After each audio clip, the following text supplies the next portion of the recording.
on est parti. Alors, Agadat Tzadiktet, dans Brachot, Perek Hamishi, 5e chapitre. Donc, qu'est-ce qu'elle dit là, Agada? Amar Rabbi Chia Baraba. Amar Rabbi Yochanan. Donc, Rabbi Chia, il a dit au nom de Rabbi Yochanan, Kol haneviim kulam lo nitnabu ela leba'alei tshuva.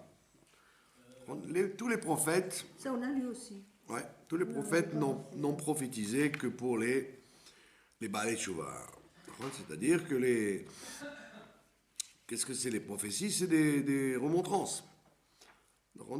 Les prophètes nous préviennent qu'il va y avoir des punitions, des récompenses, etc. Donc ils nous font des remontrances. Et donc Rabbi Yochanan, il te dit, sache que toutes les prophéties, ça n'est que pour les Baalei Tshuva.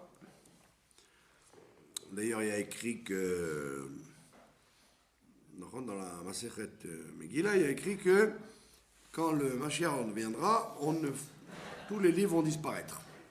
Tous les livres? Les 24 livres vont disparaître. Il ne restera plus que le Chumash, les 5 livres de la Torah, ceux-là ils resteront, et la Megillah d'Esther.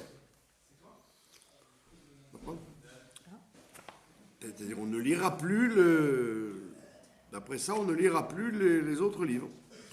Pourquoi on dit ça? Parce qu'on dit, parce que c'était des remontrances. Donc, comme le Mashiach, il va faire que tout le monde va bien se comporter, il n'y aura plus besoin de faire des remontrances. Donc, il y a des gens qui disent, il y a des commentateurs qui disent que tous les livres qui ne sont pas les 5 livres de la Torah et la Megillah disparaîtront. Il y en a d'autres qui disent que non, que la Torah est éternelle même dans les prophètes. C'est-à-dire qu'il y a des enseignements à tirer même s'il y a des remontrances au milieu. Teilim aussi? Même Teilim. Donc ça veut dire qu'il y aura une éternité de la Torah et on ne la comprendra pas de la même façon qu'on la comprend aujourd'hui. Parce qu'aujourd'hui, on voit le sens simple, parce que notre esprit est fermé. Mais quand nos esprits vont s'ouvrir, on va comprendre tout à fait différemment les textes. Donc on verra la Kabbalah qu'il y a derrière, et les gématriotes, et les secrets, etc. Comme dit le Harizal, que tous les mots de la Torah sont des noms de Dieu. Des noms de Dieu camouflés, quoi. Donc il n'est pas question que la Géoula nous amène à éliminer des livres. Et donc il va un peu dans cet esprit-là, alors Rabbi Yochanan, en disant que tous les prophètes n'ont parlé que pour les Baalei Tshuva. Aval, tzadikim, gmurim, mais pour les gens, les justes parfaits, il y a écrit Aïn lo ra'ata Elohim zulatecha. Aucun œil n'a vu, si ce n'est Dieu. D'accord? Ça veut dire que les livres de la Torah ne concernent pas les tzadikim. Tzadikim, pour l'instant, ce qu'ils verront, ils ne l'ont pas déjà. Donc, c'est-à-dire que le Tanakh, il n'est pas destiné aux tzadikim. Pour l'instant, il sera destiné. Ce que les tzadikim verront, ils le verront en leur temps. Pour l'instant, il n'y a que Dieu qui le sait. Ça, c'est la chita de Rabbi Yochanan. Maintenant, il y a son collègue, qui s'appelle Rabbi Abaou. Pliga de Rabbi Abaou, c'est en discussion, en controverse avec ce qu'a dit Rabbi Abaou. De Amar Rabbi Abaou, Bimkom, chez Baalei Tshuva Omdin, que là où les Baalei Tshuva se tiennent, En tzadikim gmurim omdim. Il y a une autre version qui dit En tzadikim gmurim yucholim la'amod. Lui, il n'est pas du tout d'accord avec Rabbi Yochanan. Rabbi Yochanan, il tient donc que les tzadikim sont plus hauts que les Baalei Tshuva. Donc, pour les Baalei Tshuva, donne-leur du Tanakh pour qu'ils reçoivent des remontrances. Pour les tzadikim gmurim, ce qu'on va leur enseigner, on ne le connaît pas encore. Alors que lui, Rabbi Abaou, il ne veut pas du tout. Sache que là où les tzadikim, là où les Baalei Tshuva se tiennent, même les tzadikim mourim ne peuvent pas se tenir. Ça veut dire que d'après cette chita-là, le degré de Balei Tshuva est beaucoup plus fort. Bon, là, il y a beaucoup d'explications pourquoi. Une des raisons, c'est parce que l'énergie qu'ils ont de regretter d'avoir fait du mal, c'est ça qui les pousse à faire bien. Et donc, quand on a une énergie du regret, c'est plus fort que quelqu'un qui n'a jamais fait du mal. Quelqu'un qui n'a pas fait du mal, bon, il continue dans sa route. Il fait du bien tout le temps, bon ben, il ne déploie pas autant d'énergie que quelqu'un qui regrette. Vraiment, quelqu'un qui regrette vraiment, pas quelqu'un qui dit bon allez, ça y est, je refais plus, mais laisse-moi tranquille. Non, ça lui fait tellement mal d'avoir fait du mal qu'il regrette profondément et donc automatiquement ça lui donne une énergie chaque jour de ne pas retomber là-dedans. Et donc cette énergie du regret, elle est plus forte que l'énergie du tzaddik amour qui sait que bon, puisqu'il n'a rien à se reprocher, il continue sa route tranquillement. Donc la Gemara, elle te dit, Abaou, il te dit, l'énergie du Baal Tshuva, elle l'amène à un degré que même le Tzaddik Amour ne pourra jamais atteindre. D'accord? Maintenant, quand on parle de Baal Tshuva, évidemment, il faut faire très attention. Le rabbi, il expliquait beaucoup cette chose-là, que les Baal Tshuva, c'est très très rare. Très rare. Quand on dit Baal Tshuva, on ne parle pas de... Les Baal Tshuva, ce n'est pas ce que les Lituaniens appellent les Baal Tshuva, comme Arachim, etc. Ils disent on s'occupe des Baal Tshuva. Non, ce n'est pas les gens qui viennent aujourd'hui au judaïsme, ce n'est pas les Baal Tshuva, ce sont des mitraskim, des gens qui se renforcent. Où ils ne connaissaient pas, où ils étaient paresseux, où ils étaient... négligents. Donc ils se renforcent. C'est des mitraskim. C'est pas des Baal Tshuva. Les Baal Tshuva, c'est style Rabbi Akiva. Rabbi Akiva, c'est-à-dire quelqu'un qui sait, qui fréquente la vérité. Rabbi Akiva, c'était un comptable. Il était le comptable des grands riches de Jérusalem, donc il connaissait le monde de la Torah, il les fréquentait, et il se moquait de ça, quoi. Il disait, c'est pas sérieux, quoi.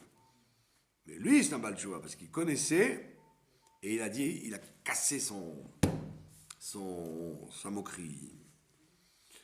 Donc un Baal Tshuva, c'est quelqu'un qui, par amour, il change complètement sa route en sachant où il était le bien. Mais quelqu'un qui n'a jamais connu la vérité, il ne s'appelle pas un Baal Tshuva, il s'appelle un débutant, quelqu'un qui progresse. D'accord ?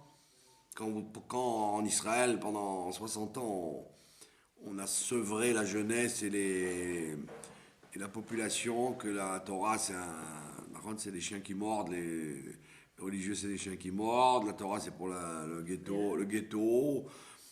Et donc les gens, ils savent pas qu'ils étaient contre la Torah. On leur a bourré la tête que la Torah, ils font pas l'armée, ils veulent que de l'argent, ils sont intolérants, blablabla.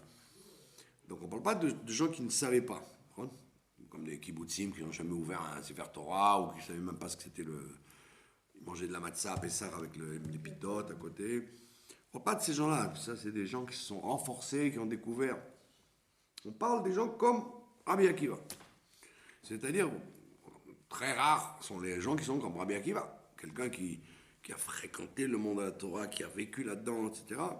Et qui n'a jamais accroché, quoi. À ce moment-là, il lui a un déclic et il devient un Baal Tshuva. C'est pour ça que il y avait un Rav qui s'appelait Rav Neria. C'est le patron du Bnei Akiva.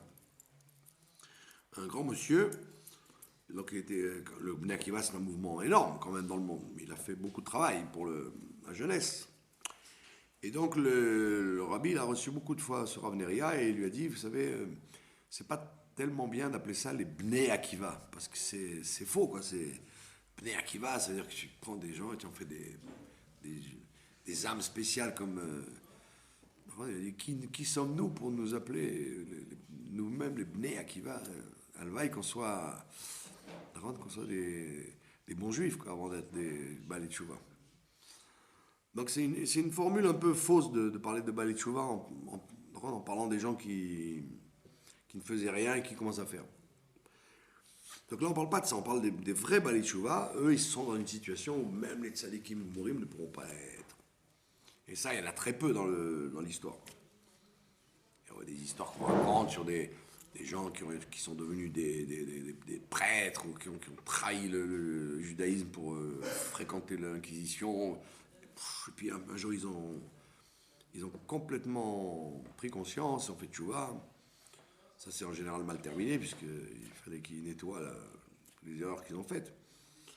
Donc, c'est de cela qu'on parle quand on dit que les balais de tchouva, ils se tiennent, les tzadikim ne peuvent pas se tenir. C'est-à-dire qu'au départ, Ils connaissent au départ la Torah. C'est ça que je comprends. Ouais, c'est ça, quand Rabbi Akiva, il fréquentait Kalba Saboua, il fréquentait tous les riches et l'orthodoxie profonde de Jérusalem, les pharisiens, etc. Mais ça ne veut pas dire qu'il Et il était complètement dégoûté de ça, quoi. Il ne les fréquentait pas du tout. Il se moquait. Il disait, comme les gauchistes, c'est que des rabbins véreux, il n'y a que l'argent, il n'y a que la corruption, etc. Il les fréquentait de près, quoi. C'est pas qu'il ignorait le monde de la Torah. Et un jour, tac, quand il s'est marié avec Rachel, il a pris conscience.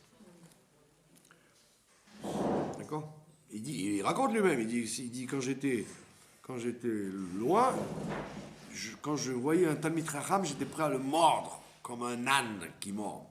Un âne qui mord, paraît-il, on ne s'en remet jamais, quoi. C'est une morsure pire que le tigre ou le lion, quoi. Parce qu'il a des mâchoires qui écrabouillent les os. Donc il dit, j'étais prêt à, quand je voyais un Talmid Chacham, à le dépecer et le mordre comme un âne. Et après, il est devenu le plus grand. C'est lui qui a drainé avec lui tous les élèves de... C'est lui, tout le judaïsme qu'on a, c'est Rabbi Akiva, quoi. Donc il te dit, Rabbi Abaou, il dit à Rabbi Yochanan, je ne suis pas du tout d'accord avec toi. Les tzadikim dont tu parles, bah, ils sont bien loin derrière les balais de Tchouva.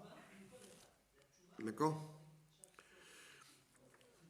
D'ailleurs, c'est la grande révolution de la Chassidoute. Quand le Admor Hazaken il a été attaqué par les gens du Gaon de Vilna, ils l'ont attaqué en disant, quand il a dit ça, que les balais de Tchouva, il tenait comme ça, que les balais de Tchouva sont le niveau de la Tchouva, c'est le plus haut niveau qui soit. Alors ils ont dit, qu'est-ce que tu inventes ça ? Et il a raconté l'histoire de Moshe Rabbeinu. Il leur a expliqué que quand Moshe Rabbeinu était au Sné, au buisson ardent, quand il est au Sné, Dieu lui dit Shal na'alecha me'al raglecha. Il lui dit pousse-toi, enlève tes chaussures de là où tu es, parce que Admat Kodesh, là, une terre sainte. Et il lui dit Rashi dit éloigne-toi de là et approche-toi de là. Éloigne-toi de là, approche-toi de là. Et l'Admor Hazaken, il leur a expliqué à tous les chachamim de là-bas, qui étaient là-bas. Il dit, qu'est-ce que ça veut dire ce Rashi ? Éloigne-toi de là et mets-toi là. Il dit, voilà, il dit, maintenant, si tu veux recevoir la Torah, il faut que tu sois un Baal Tchouva. C'est-à-dire que ça ne suffit pas que tu te contentes de ton niveau permanent, de progression permanente, il faut que tu fasses un saut. C'est ce qu'on appelle la Tchouva supérieure. C'est ça qu'on veut de toi. Et ça, c'est pas donné à tout le monde. Tout le monde dit, c'est ce que le Tania du jour en ce moment parle de ça, que les gens qui ont fauté, qui ont fait des fautes très très graves, ça ne suffit pas qu'ils fassent une tchouva nechona. Tchouva nechona. Donnons un exemple. Un exemple d'un quelqu'un qui a eu... Quelqu'un était marié avec une Goya, par exemple. Et il a eu des enfants, ou alors un inceste. Bon, c'est plus rare. Un mamzer, par exemple, quelqu'un qui a fait un adultère. Donc, la Torah, elle te dit, la preuve que cette personne-là a fait vraiment tchouva, c'est quand les résultats de ses actes ont disparu. Ça veut dire qu'il meurt. Que tous les traces disparaissent. Ou alors, et ça c'est un phénomène qu'on a vu aujourd'hui, dans notre siècle à nous, phénomène qui n'existait pas avant. et ça vous le voyez très souvent, c'est fabuleux. Vous voyez un monsieur, il se marie avec une Goya, sans la convertir. D'accord? Les enfants sont donc des goy. Oui. Et vous voyez, les enfants, eux, ils se convertissent. Donc ils ont récupéré la faute de leur père. Alors vous avez des enfants qui font le kaddish de leur père, qui récupèrent complètement la folie de leur père. Alors que d'après la normalité, ils auraient dû mourir pour nettoyer le père. Non, il y a mieux que de mourir. C'est que ça se révèle, comme on dit en hébreu, itbarer, que ce que le père a fait, c'était une mitzvah en fait. Il a fait naître des convertis. Il a ramené de la Kedusha dans le monde. Alors qu'à l'origine, l'action c'était de se séparer du judaïsme. Donc c'est un niveau de tchouva, que j'ai transformé le mal en bien. Mais il faut que le père, il fait tchouva. Non, c'est ça le chidouche. C'est Non, que le père n'a pas fait tchouva, il est même mort des fois, quelquefois. Ah, c'est ça. Et ses enfants, malgré lui, se convertissent au judaïsme. Et donc, il est considéré comme s'il avait fait une tchouva ila, une tchouva supérieure. Alors que d'après le pshat, ils auraient dû mourir. La trace de la Avera doit disparaître, donc ils doivent disparaître. Non, mais là, ils ne disparaissent pas, ils se transmutent dans une Kedusha. Oui, mais là, le père, il n'a jamais fait de tchouva. Ça s'appelle faire tchouva, Oui, puisque mais le résultat, les enfants rattrapent le père. Oui, non, ça je comprends, mais le père n'a jamais fait de tchouva. Non. Qu'est-ce que ça veut dire faire tchouva? C'est retourner à Voilà. une Comment voit-on la tchouva? En fonction des résultats. On dit, quels sont les résultats de ce monsieur? C'est avec une Goya. Waouh, c'est comme a dit la Gemara, c'est un clou qu'on ne peut pas redresser, ça. Et la Gemara dit, il faut qu'il meure. Le mamzer, il doit mourir, si c'est un adultère ou des enfants goy. Pitom, vous avez une situation très, très intéressante, c'est que les enfants, hop, ils découvrent le judaïsme et donc ils rachètent le père. Donc, Tchouva Ilaha, ça veut dire que je ne me contente pas de regretter ce que j'ai fait, je transforme le mal en bien, que ma Avera devient une mitzvah, que ma Chova devient une zchut. C'est extraordinaire. Donc, dans notre génération, on voit beaucoup ça. Énormément. J'avais quelqu'un qui était... son père était un rav. Lui, il a tout lâché, il s'est converti au christianisme. Il s'est marié à l'église le Shabbat. Pour faire bien. À l'église et le Shabbat. Et donc il était fier de lui, quoi, pour énerver son père, quoi. Et ses enfants sont convertis. Et ils sont orthodoxes. Juifs orthodoxes. Et le père, il a mangé chez moi d'ailleurs, avec ses enfants. Et il m'a raconté, puis je suis converti à l'église et tout. Et son fils, donc, avant de se convertir, il me racontait que la première fois qu'il est venu chez moi, c'était Pessah. Alors, on a mangé des matzot shmurot. Pas des matzot Rosinski, là, carré, vous voyez, shmurot. Et pourquoi je dis ça? Parce qu'il m'a dit, oh, j'ose pas vous dire de quoi ça a le goût. Alors, il a mangé la matzah, comme ça, boudé. Quand il a fini, il m'a dit, j'ose vous le dire, ça a le goût de l'hostie. Alors j'ai dit, d'où tu connais le goût de l'hostie? Il m'a dit, tous les dimanches, c'est moi qui donnais l'hostie à l'église. Il sonnait les cloches, et après il descendait avec le prêtre, et il donnait l'hostie dans la bouche des il m'a dit, ça a le goût de l'hostie. Je lui ai dit, oui, puisque à l'origine, c'était le soir de la Pâque. Et alors, c'était marrant, là, il y avait le père, toujours avec sa femme, Goya, et ses enfants, orthodoxes. Et lui, et alors la meilleure... Pardon? Le père était revenu au judaïsme? Pas du tout. Et alors, ce qui était intéressant, c'est que qui était plus pour le guillour? Il n'a pas fait de Qui était plus pour le guillour? C'est la mère. La mère, qui était catholique, elle admirait ses enfants. Elle ont dit, oh, ils ont fait un bon choix. Bon, moi, je suis contente. Ils tourneront pas pas dans n'importe quel chemin. Ils ont fait un bon choix. En plus, ils sont orthodoxes. Et le père, il n'était pas content du tout. Mais non, mais comment on peut dire que le père a fait tchouva? Parce que ce qui compte dans la tchouva, c'est le résultat, ma chère madame. Et c'est ça qui est embêtant. C'est ça qui est très embêtant, parce que si vous êtes un grand orthodoxe, mais que vos enfants, ils s'en fichent complètement, ça fait une grosse accusation sur vous. C'est un très gros problème. Il y a des gens comme ça que Dieu pardonne. Vous voyez, qu'est-ce qu'ils ont fait au bon Dieu, comme on dit, hein? Je connais un grand rabbin, je ne vais pas dire qui c'est. Il a ses 2 enfants. C'est un brave type, en plus, c'était pas un bandit, ni un méchant, ni un voyou. 2 enfants convertis au christianisme. Mais il faut le faire. Quel problème il y a eu avec le père pour en arriver là, quoi. Que tu me dises, bon, je m'en fiche, je vais en boîte de nuit, d'accord, ok, c'est légitime. Mais aller faire le pas d'aller se convertir pour embêter le père, faut le faire. Bon, Bekitso, Rabbi Abaou te dit, les vrais balais de Tchouva, ils sont dans un endroit où les tzadikim ne peuvent pas être. Donc c'est des gens qui ont transformé le mal en bien. Balais de Tchouva, comme Rabbi Akiva. Et alors, lui, qu'est-ce qu'il dit, Rabbi Abaou? Il te dit, d'où on le sait, parce qu'il y a écrit dans Ishayahu, Shalom, shalom, la rachog ve la karov. On dit ça le samedi soir, après la Havdalah. Shalom, shalom, la rachog ve la karov. Il y aura la paix pour celui qui est loin et pour celui qui est près.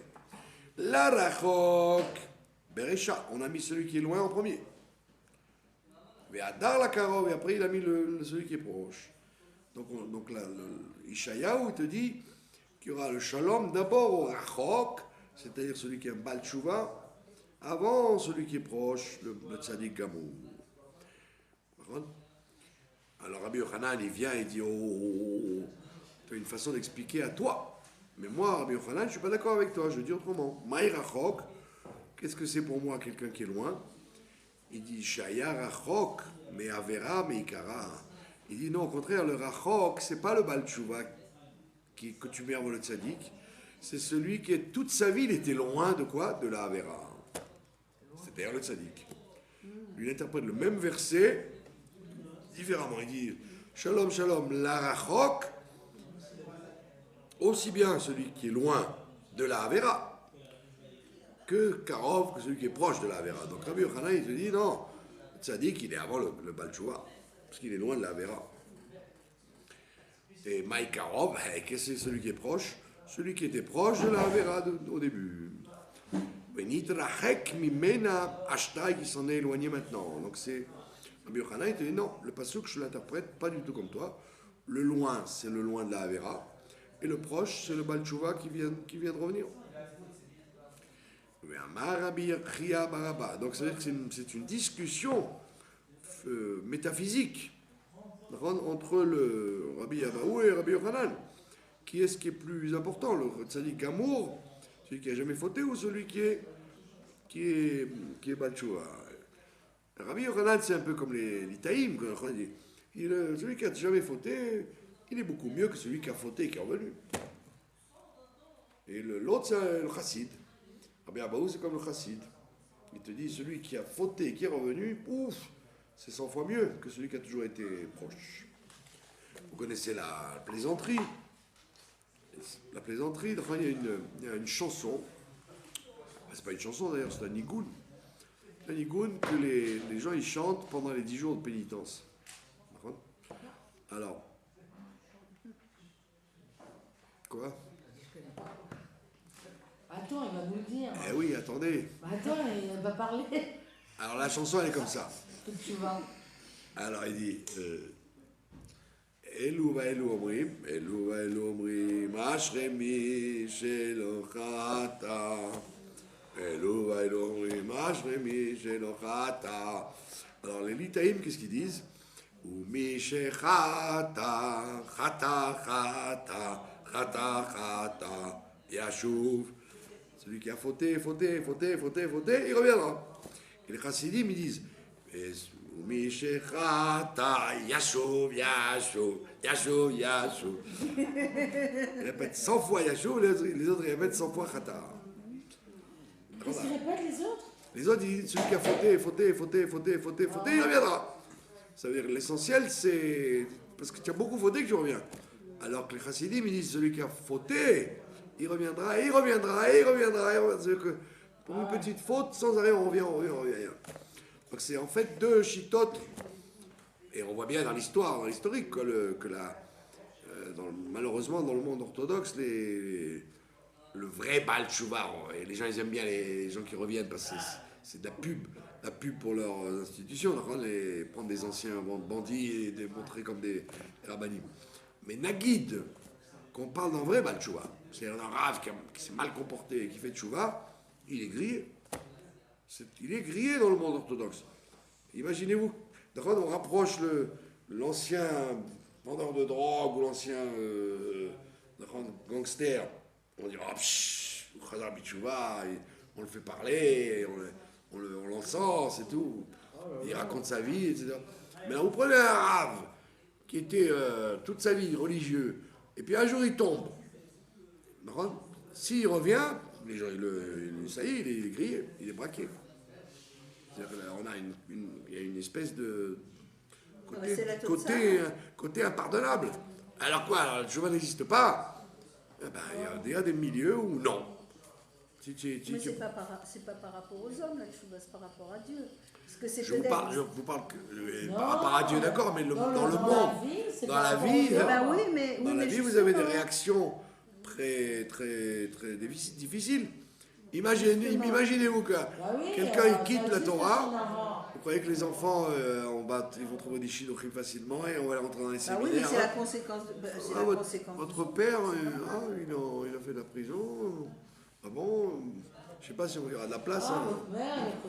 Donc ça veut dire que le monde de la rue, il est très dur avec le Baal Tshuva.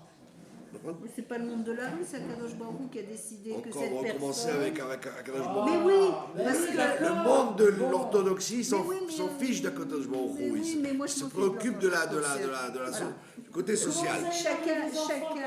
Chacun son truc, moi je me fiche. Non, mais moi je suis en train de vous parler d'un problème social, pas vis-à-vis de Akadosh Baruch Hu. Après 120 ans, évidemment, les choses sont différentes. Quand de l'autre côté, on est jugé autrement. Maintenant vient Rabbi Chia, le fils de Abba, et il dit à Rabbi Yochanan, il dit au nom de Rabbi Yochanan, donc c'est la suite, Kol ha-neviim lo nitnabu ela limot ha-Mashiach. Tous les prophètes n'ont prophétisé que pour la fin des temps, pour limot ha-Mashiach. D'accord? Donc ça veut dire que le Tanakh, il n'est pas là pour nous parler du passé, il est là pour nous parler du futur, justement, du mot HaMashiach. Aval ha'olam haba. Mais après que le Mashiach soit là, quand le Olam haba commencera, il y a écrit là-bas, Aïn lo ra'ata Elohim zulatra. L'œil n'a jamais vu ça, sauf Dieu. C'est ce que le Ben Ishraï ramène d'ailleurs. Le Ben Ishraï vous dit carrément, tous les livres ne parlent pas de Mashiach ben David. J'aurais dit Mashiach. Où c'est que c'est écrit Mashiach? Eh bien, le Ben Ishraï vous fait un grand ridouche. Il vous dit, tout ce que la Torah, ou la Halacha, ou le Rambam, ou le parle, ce n'est pas de Mashiach ben David, le Rédempteur qu'on attend tous. Ça ne parle que de Mashiach ben Yosef. C'est-à-dire le Mashiach qui se bat dans la galoute pour tuer la galoute. Mais le vrai Rédempteur, on n'en parle pas. Et il dit pourquoi? Il dit parce que tout simplement, qu'est-ce que j'ai besoin d'un livre quand tout sera visible? Là, j'ai besoin de livres pour savoir. Mashiach ben Yosef, bon, alors il fait ça. Alors, c'est lui ou c'est pas lui? C'est quoi? Où on est là? Qu'est-ce qu'on fait là? Gog et Magog, j'ai besoin de savoir pour quand je suis en galoute. Mais quand le dévoilement va être, Mashiach ben David arrive, le temple, etc. Je n'ai pas besoin de livre. Je vivrai cette chose-là. Ce sera objectif. sera objectif. Personne ne contestera à ce moment-là. Le Mashiach, le temple, la suprématie du Ham Israël, etc., etc. Il n'y aura pas besoin de livres pour nous raconter. Là, vous avez besoin de la Torah pour vous indiquer qu'est-ce qu'on fait, comment on comprend. Mais à ce moment-là, il n'y aura pas besoin de discuter, ce sera clair. Vous avez compris? Donc, le Ben Ishraï vous dit, tous les livres qui vous parlent du Mashiach dans la tradition, que ce soit le Maral de Prague, ou le Midrash, ou la Kabbalah, etc., tous ces livres-là, ils ne parlent que Mashiach Ben Yosef, celui qui vient en galoute pour lutter contre la galoute.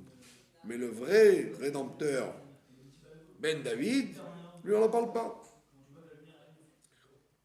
D'accord? Et le Or HaChaim HaKadosh, dans la paracha de cette semaine, de Vayechi, il dit, Mashiach, c'est Gour, on l'appelle Gour Arié, Yehuda, Gour Arié. Alors il dit, c'est quoi Gour Arié? Alors il dit, Gour, c'est un petit lionceau.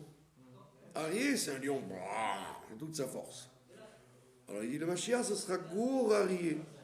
D'abord, il sera un petit lionceau, un petit héros de quartier, et après, il sera le Arié quand la Géoula éclatera. Comme ça? Pardon? Oui, ça veut dire qu'il y aura une progression. Pas comme les gens y croyaient avant, les gens y croyaient que Mashiach, c'est quoi?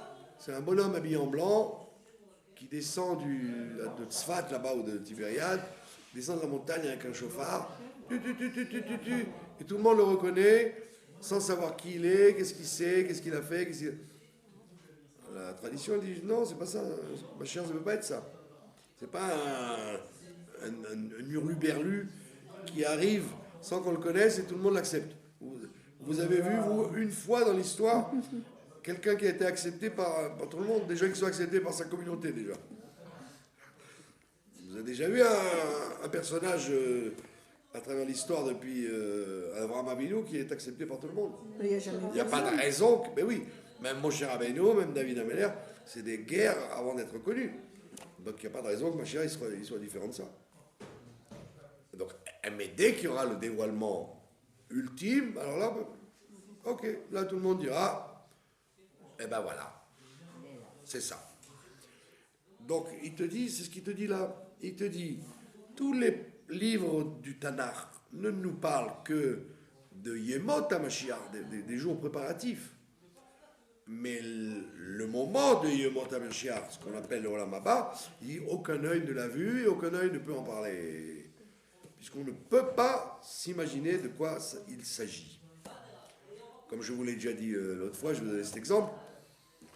Le rabbi il explique que dans le 3e temple, il y aura en même temps le Mishkan de Moshe, il y aura en même temps le Mishkan de Shiloh, de Nov, d'accord? Premier Beth Amikdash, deuxième Beth, il y aura tout en même temps. Tout en même temps. D'accord? Et la distance n'aura plus aucun sens. Par exemple, quand le Mashiach vient, Rashi va se lever, par exemple. Il va se lever, là-bas, en Worms. Il va rentrer dans son Beth Midrash de 3. Vous avez une question sur Rashi. Je vais demander à Rashi, en plus je parle français, peut-être qu'il va pouvoir me répondre. Et puis vous lui dites, écoute, Rabbi Shlomo, j'ai une question là sur ce que tu as écrit, tu peux m'expliquer? Alors, d'après le Rabbi, tu n'auras pas besoin de te déplacer à 3, tu seras à 3 automatiquement. Il n'y aura plus de sens de distance et de temps. On vivra le passé, le présent, le futur et le temps et l'espace. Est-ce qu'on peut comprendre ça? C'est science-fiction, c'est carrément la science-fiction. On peut comprendre ça par les téléphones. Voilà. Mais voilà. oui, tout ce qu'on a, on a un goût quand même. On a un avant-goût avec les caméras, avec tout ce qu'on peut vivre aujourd'hui dans l'électronique. Mais réellement, moi je me rappelle quand on était jeune, il y avait une blague. C'était pas une blague, c'est les théologiens chrétiens disaient un truc et tout le monde se moquait de ça. Et en vérité, ça correspond à ça. Il disait la chose suivante. Il disait, Jésus est dans une pièce, Et puis, il est en train de donner un cours, et puis il en a marre de ses élèves, et il dit à son élève, va voir dehors si j'y suis. Et son élève sort, et il y était. Alors ils disent qu'effectivement, il était capable de traverser les murs, etc. Alors quand vous lisez ça, vous dites, ah, ils sont vraiment stupides. Mais non, ils avaient lu ça, ils avaient compris ça aussi. Le problème, c'est qu'on l'a jamais vu encore. On l'a jamais vu. Mais le rabbi te dit, voilà un des aspects de la Géoula, et ça, personne ne peut le comprendre. On peut le lire, on peut goûter et dire, ah, c'est formidable. Alors, c'est-à-dire que tu vas pouvoir vivre le passé, remonter le temps,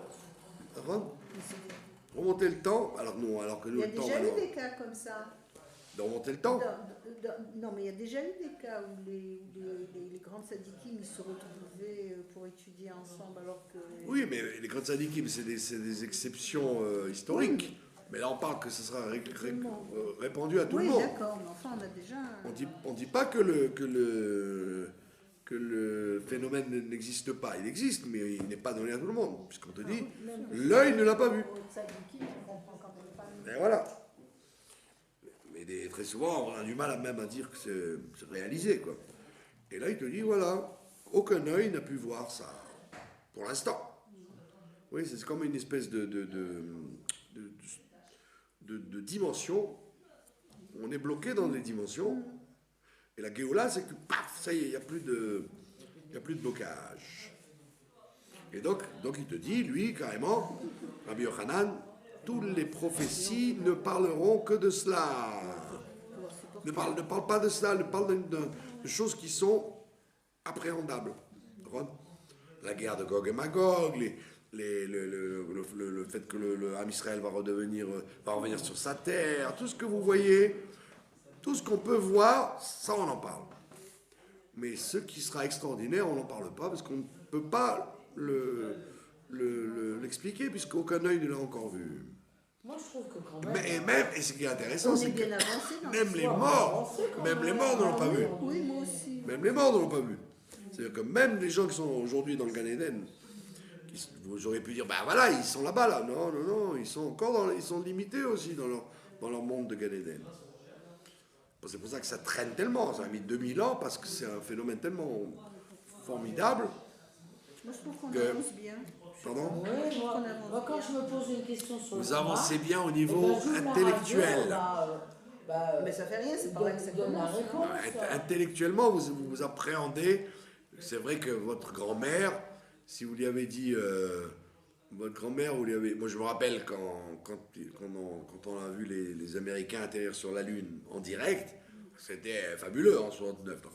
Alors maintenant, en une seconde, vous pouvez assister à n'importe quel... C'est vrai, c'est extraordinaire. Mais ça n'est quand même que du virtuel. On n'a jamais vu encore quelqu'un qui vous dit, bon écoute, je suis à New York, j'arrive là voilà tout de suite, là, je suis à Yafo, ça y est. Voilà. Donc ça c'est la version de Rabbi Yochanan. Alors ce qui est intéressant dans les Haggadot, ce ne sont pas des halachot.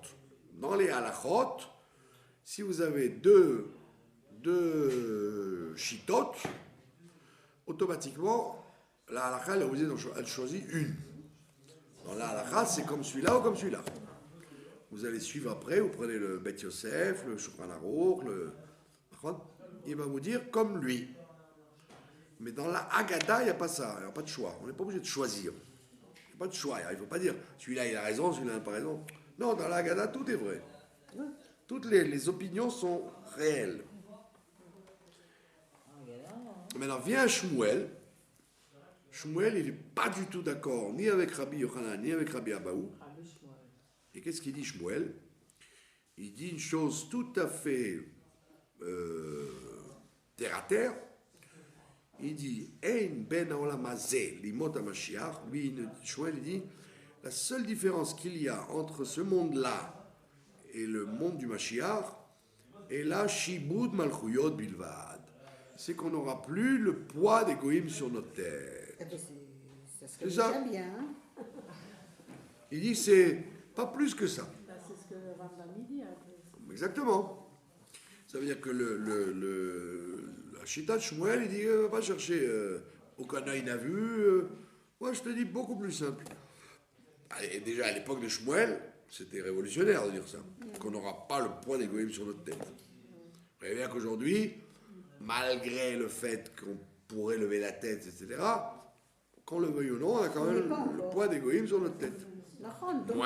Moins qu'il y a 70 ans, mais quand même. On n'est quand même pas indépendant naturellement. En tous les cas, on se préoccupe de ce que les goïms disent.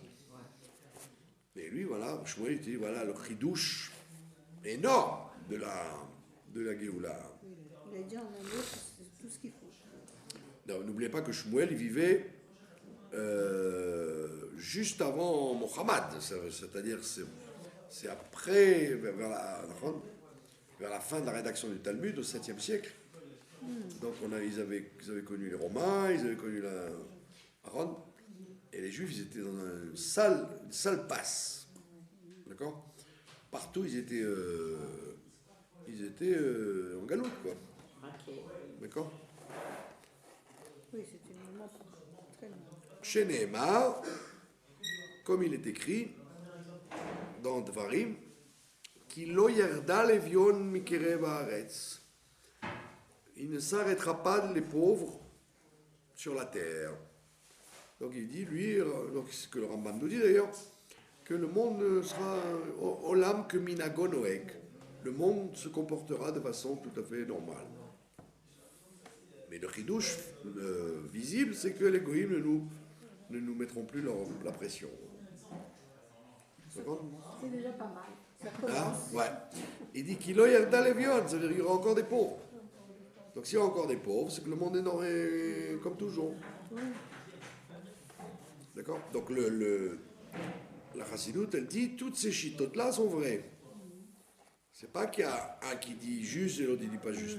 Toutes ces chitotes-là sont vraies, mais ce sont des étapes. Des étapes. D'accord ?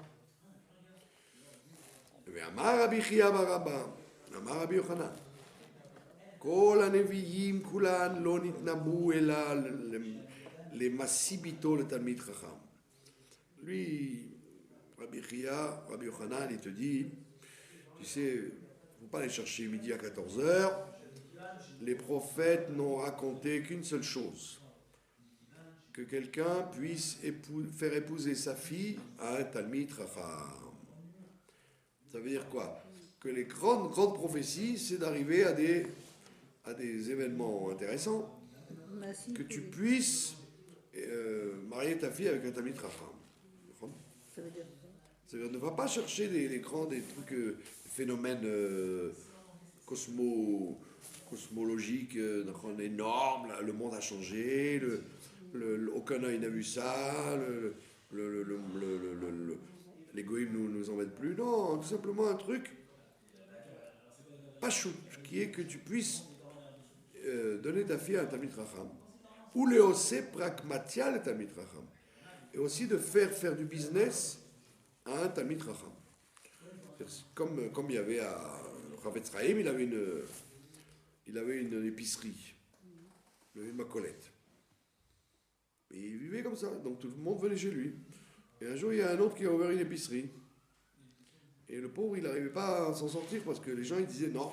Il y a écrit dans la Gemara qu'il faut faire du business avec le Talmid Chacham. Non, on va chez le Chavetz Chaim, on ne va pas chez toi. Et il s'est entretenu avec sa femme, le Chavetz Chaim. Et qu'est-ce qu'il a fait ? Il a fermé son épicerie pour obliger les gens à acheter chez l'autre. Ça, c'était une pointure. Hein. D'autres qui auraient dit qui se débrouille, l'autre qui ferme. Il a fermé lui pour que l'autre il ait une parnassa. Donc ça veut dire quoi ? Qu'est-ce qu'il veut dire là, le Rabbi Yochanan ? Il te dit, qu'est-ce que tu crois que les prophéties, c'est des ambitions énormes ? Non, c'est des petites ambitions. D'avoir ta fille qui se marie avec un Talmid Chacham. Pourquoi ? Parce que si ta fille se marie avec un Am Haaretz, tes petits-enfants, ils sauront rien. C'est quoi un Am Haaretz ? C'est pas quelqu'un qui est vraiment un ignare. Quelqu'un qui dit, bon, écoute, La yeshiva, tous ces trucs-là, c'est pas la peine pour nos enfants. On veut qu'ils soient dans l'école laïque, et qu'ils se trouvent, comme en Amérique, les public schools.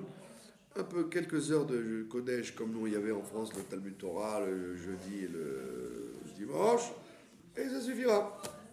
Il dit, si tu donnes ta fille à un type comme ça, même s'il est gentil, tes petits-enfants, ils ne seront pas dans la Torah du tout. Ils ne seront rien. Donc c'est un grand problème de choisir un gendre. Il faut que ton gendre soit Talmid Chacham. Pardon? Jamais étudié dans une école religieuse. Je n'ai jamais étudié dans une école religieuse. Jamais. Oui, mais vous êtes une miraculée, comme on dit. Parce qu'a priori, si on... Miraculeuse, Ouais. A priori, si vous jetez votre enfant du 5e étage, c'est dangereux. Donc c'est sûr que c'est dangereux les enfants qui sont... Aujourd'hui, il y a un miracle en France. Il y a de plus en plus d'Arabes dans les écoles. Donc les gens, ils préfèrent vite mettre les enfants dans les écoles juives. Mais sinon... Donc ça veut dire que le fait de donner sa fille à un Talmid Chacham, vous garantissez que vos petits-enfants vont vivre dans une atmosphère de Torah et Mitzvot. Et également, de faire du business à un Talmid Chacham, ça veut dire quoi? Ça veut dire que l'argent, il n'est pas neutre. L'argent n'est pas neutre. Pas neutre. Ça veut dire, si quelqu'un vous donne 100 shekels, il peut y avoir dans ces 100 shekels une bracha, et quelqu'un peut vous donner 1000 shekels, mais il n'y a pas de bracha. Vous les avez perdus. Donc ça dépend qui donne l'argent. L'argent appartient à qui? Donc si c'est de l'argent que vous donnez à un Talmid Chacham, vous êtes tranquille. Parce que vous savez que c'est un argent de bracha. Il va utiliser cet argent pour faire des mitzvot. C'est un argent qui va être éternel. Alors que si vous le donnez à n'importe qui, d'ailleurs c'est écrit dans la halakha, si tu as le choix d'acheter une marchandise, achète à quelqu'un qui fait des mitzvot avec cet argent, plutôt qu'à quelqu'un qui n'en fait pas, même s'il est juif. Donc c'est ça la vocation du Tanakh. Il te dit, c'est rien que d'arriver à ça. Est-ce que tu arrives à faire des actions sociales qui amènent du Kodesh? Il y a à dire, hein? Ben oui. C'est important. Et il dit aussi, celui qui fait profiter du Talmid Chacham ses actions. C'est bien. Tu as, ce que je sais moi, tu as un verre de kidouche, tu le prêtes au Talmid Chacham pour qu'il fasse kidouche avec. Ou tu as une voiture, tu lui prêtes. Parce que si c'est un Talmid Chacham, il y a des petits anges qui accompagnent la chose. Plutôt que si c'est des gens qui ne sont pas des Talmidei Chachamim. D'accord? Donc Rabbi Yochanan dit voilà pourquoi les prophètes ont parlé, pour ça. Aval, Talmidei Chachamim asmam.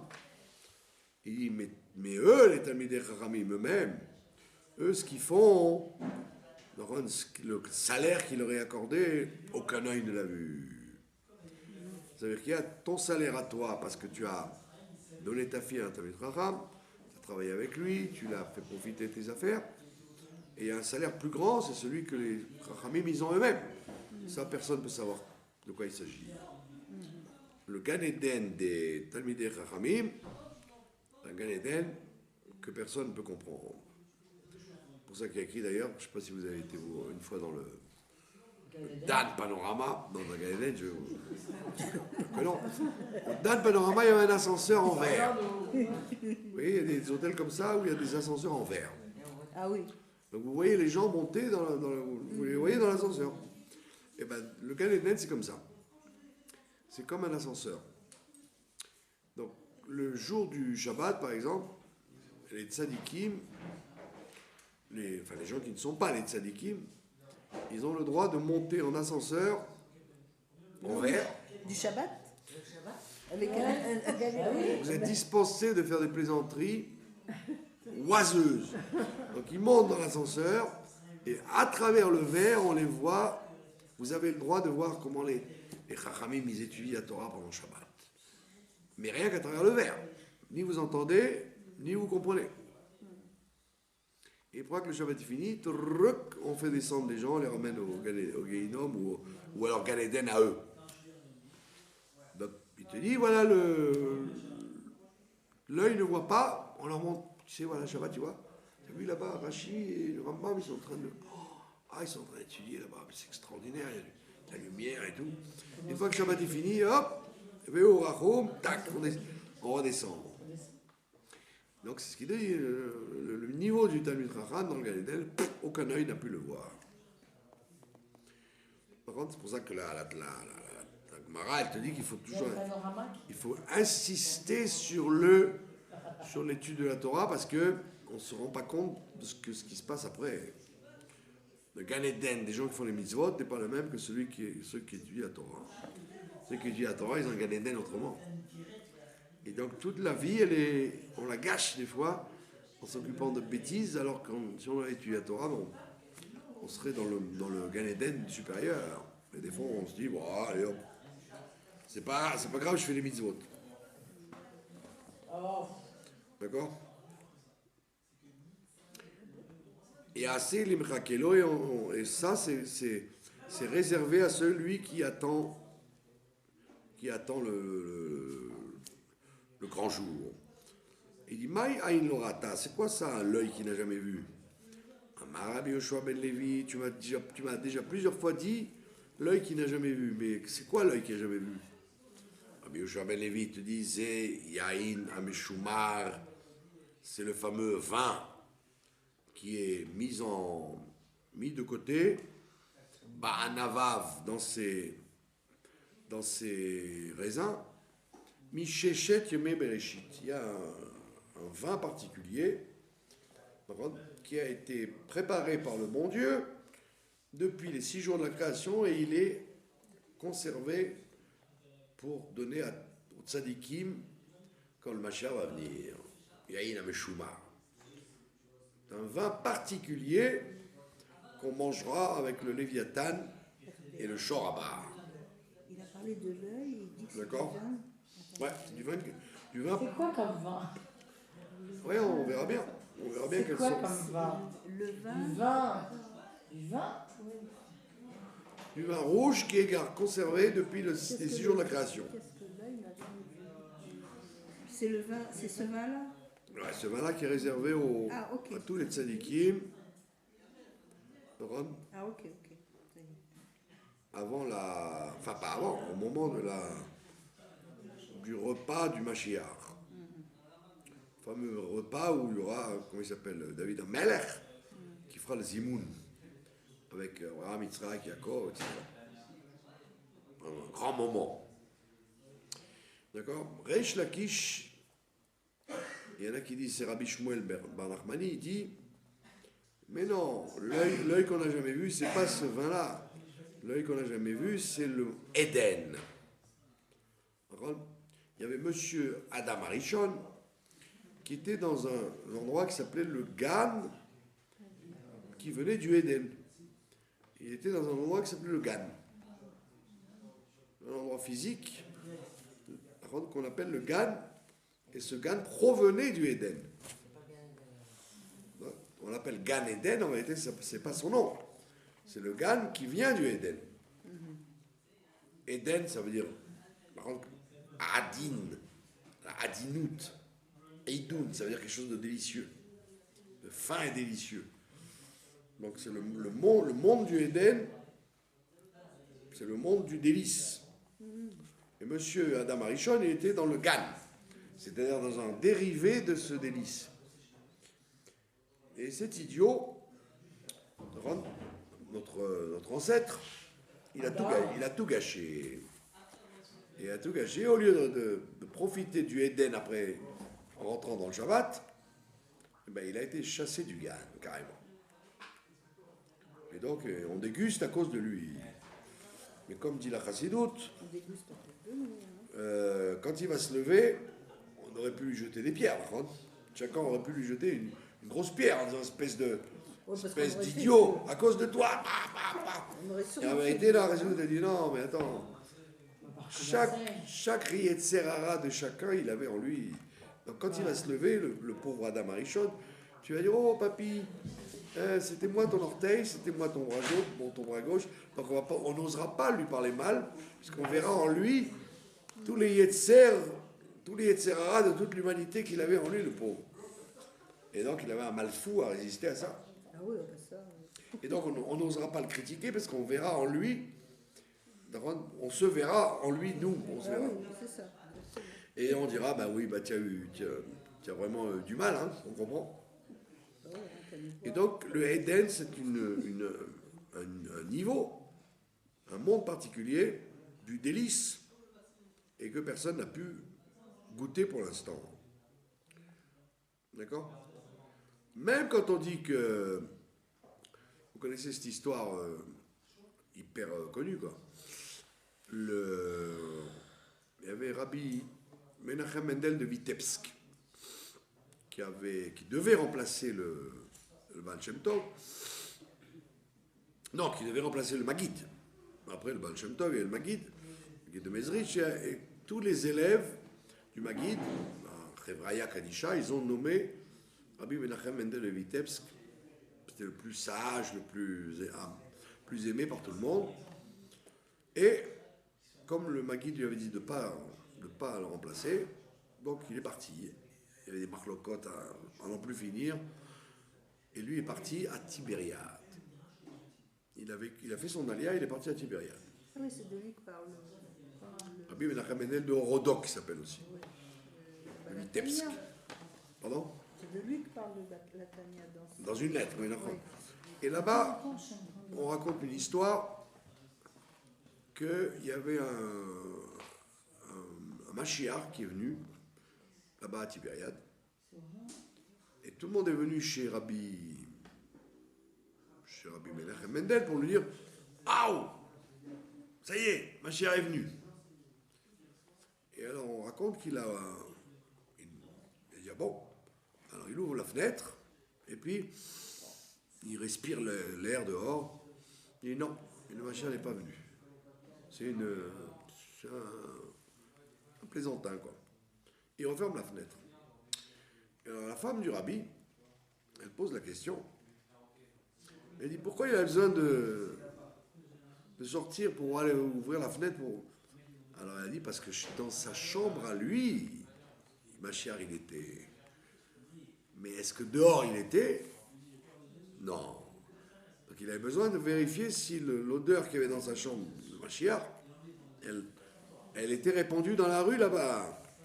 Quand il a vu qu'elle n'était pas répandue, donc il a dit non, Mashiach n'est pas venu.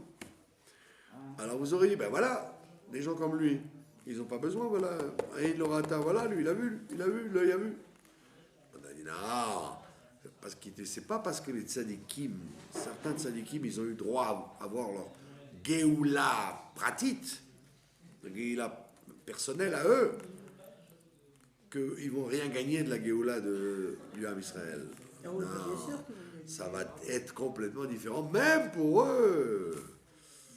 Quand on vous dit que Yitzhak Avinu, quand il a béni Yaakov, quand Yaakov est rentré, il a dit « Oh, il y a une odeur de Gan Eden ». Alors Rachid dit quoi? D'où il savait? Parce qu'il a vu les habits en peau, là, il a dit c'est les habits de Gan Eden. Oui, parce qu'il avait son Gan Eden avec lui.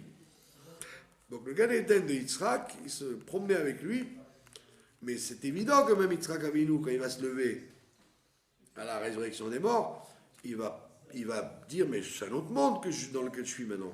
Oui. Quand il va assister aux Imoun avec le Mashiach et David Ameller, il va être un homme transformé. Donc c'est pas parce que tu vis dans le détail quelque chose d'extraordinaire que ça veut dire que la Géoula Klalit, elle sera un ensemble de Géoula pratique. Non, ce sera une dimension que même des gens comme ça vont apprécier, quoi. Imaginez-vous, mon cher Rabbeinu, ça fait 3500 ans qu'il est dans le Gan Eden supérieur. Et il monte tous les jours et tous les ans. Voilà, vous allez dire, il n'a rien à gagner, lui, de la Géoula. Que ça peut lui faire. Ben non, même lui, il va gagner. Même lui, il va gagner. Donc, c'est pour ça qu'on te dit, ce niveau de Eden, personne n'y a eu accès jusqu'à maintenant. Tu peux avoir comme on dit dans le Shabbat, c'est Me'ein Olam Haba. C'est un échantillon du Olam Haba. Ça n'est qu'un échantillon. Quand tu achètes un costume, il y a un tout petit morceau de tissu, alors bon, tu sais de quoi est fait le costume. Mais ça, pas parce que tu as un petit morceau comme ça que c'est le tissu, c'est le costume. C'est Me'ein, c'est ça. C'est pour te faire goûter un peu de quoi il s'agit. Et donc il dit, ce niveau-là, ça s'appellera Eden, et ça, effectivement, aucun œil ne l'a vu. On finit la Haggadah comme ça. Comme ça, on finit un thème. Chez Laura qu'aucun œil n'a vu ça. Et si tu veux, je te dirais, Adam Arishon. Je pourrais t'attaquer en te disant, mais quoi, Adam Arishon, où il était? Non, lui, il n'était pas dans le Eden, il était dans le Gan. Le Gan qui vient du Eden, mais pas le Gan. Donc, Gan Eden, c'est pas le nom. C'est le Gan qui vient du Eden. Il ne faut pas se tromper. Donc, il avait des éléments qui sortaient du Eden et il vivait là-dedans, mais ce n'était pas le Eden. Même lui, il n'a pas vu ça. Mais Shema, Thomas, Gan, c'est Eden. Peut-être tu es en train de me faire m'embrouiller au niveau étymologique, en m'inventant maintenant que le Gan, c'est pas le Gan Eden. Et moi, je te dis, c'est pareil. Peut-être que le Gan, c'est le Eden. Il te dit, non. La preuve dans la Torah, c'est écrit. Dans le Passouk, il dit, Venahar yotse me'eden le ashkot et agan. Le Passouk, il dit, là, clair, qu'il y avait un fleuve qui sortait du Eden pour arroser le Gan. Donc on voit bien que le Gan c'est une chose et le Eden c'est une autre chose. Gan le Choud et Eden le Choud. Voilà. De là on voit qu'il y a plusieurs chitotes sur ce que cet œil qui n'a jamais vu. Et donc nous attendons de voir toutes les chitotes se réaliser devant nos yeux. Je vous remercie de votre attention.